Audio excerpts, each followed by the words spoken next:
نحمده ونصلي على رسوله الكريم أما بعد فقد قال رسول الله صلى الله عليه وسلم حب الوطن من الإيمان أو كما قال عليه الصلاة والسلام. محترم صدر جلسہ اور سامعین کرام، ہندوستان قومی یکجہتی و سلیمہ چلنا تہذیب کا المبردار ہے. یہ ایک چمن ہے جہاں امن و آشتی اتحاد ملی کے بے شمار پھول ملتے ہیں. یہاں کی فضا میں محبت اور یہاں کے ہر فرد میں آپسی الفت ہوتی ہے. یہ ایسا پلیٹ فارم ہے جہاں ہندو مسلم سکھ عیسائی یکساں پر جمع ہوئے ہیں. گویا ہندوستان آپسی اتحاد کا حسین مسلم ہے. یہاں پہ سارے مسائل مسلم ہیں. سامعین محترم، ہندوستان میں جاگیردار اجیال و مذاہب کے لوگ قیام پذیر ہیں. وہیں پر مسلمان ہندوستان کی ریڑھ کی ہڈی کی حیثیت رکھتا ہے. یہ حقیقت ہے کہ ہندوستان کی تقدیر کو مسلمانوں نے اپنے خون و جگر سے سنوارا ہے. ہر ہندوستانی کو سر اٹھا کر جینے کا حق مسلمانوں نے دلایا ہے.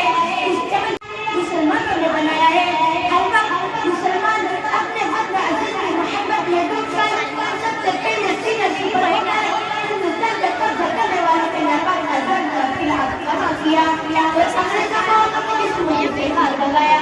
انگریزوں کو خلاف علم و بغاوت لوٹ کر کے اپنی جوان بیویوں کو بیوہ بنا کر اپنے بچوں کو یتیم کر کے اپنی گردنیں کٹا کر اپنے خون کو پانی کی طرح بہا کر اور آنے والی باطل طاقت کو مسلم علماء عوام نے مقابلہ کیا اور ان کے ناپاک منصوبوں کی دھجیاں اڑا دی. ان سے یہ بات کہہ ڈالی کہ جب تک مسلمان ہندوستان میں موجود رہے گا اس ملک کو گناہوں کے حوالے نہیں کیا جا سکتا. اس ملک کو ہم سے کوئی چھین نہیں سکتا. اپنی جانیں تو دے سکتے ہیں، میں ہندوستان نہیں دے سکتے. اس لیے کہ یہ ملک ہمیں جان سے زیادہ پیارا ہے. اس کی تقدیر کو ہم نے نکھارا ہے. یہ بات مسلمانوں نے تو کہی تھی، سارے جہاں سے اچھا ہندو ستا ہمارا، سارے جہاں سے اچھا ہندو ستا ہمارا. ہم بلبلے اس کی یہ گل ستا ہمارا.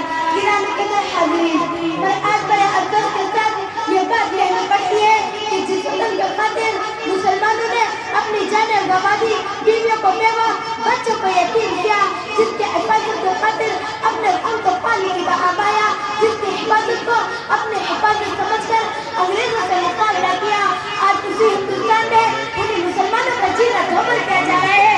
ان کے ساتھ ناانصافی اور بے وفائی کا برتاؤ کیا جا رہا ہے. ان کے جذبات اور احساسات کو مجروح کر کے انہیں ناامید اور باغ ہند قرار دیا جا رہا ہے. ان پر بیجا الزامات عائد کر کے قید و بغل کی سزائیں دی جا رہی ہے. ان پر بیجا الزامات عائد کر کے قید و بغل کی سزائیں دی جا رہی ہے. اس وطن کا بے شمار اثرات کے باوجود حکومت کے ہر انداز سے محروم رکھا جا رہا ہے. دوسرے الفاظ میں کہا جائے تو بیجا نہ ہوگا کہ ان کے ساتھ ستیلا سلوک کیا جا رہا ہے. ان کے مساجد کو شہید، ان کے مدارس کو مقفل کیا جا رہا ہے. ان کے عبادت گاہوں کو دہشت گردی کے اڈے قرار دیے جا رہے ہیں. آخر ان تمام باتوں کی بنیادی وجہ کیا ہے؟ جب معلوم کیا جاتا ہے تو بس ایک ہی وجہ نکل آ رہی ہے کہ وہ مسلمان ہے. کسی نے وہ سچ کہا ہے، کرتے ہی رہے بستی میں ہم راہبروں کی، کرتے ہی رہے بستی میں ہم راہبروں کی، آنکھوں میں سلاتے رہی ہم دیداوروں کی. لوٹی گئی عزت تو ہمارے ہی گھروں کی، لوٹی گئی عزت تو ہمارے ہی گھروں کی، کاٹی گئی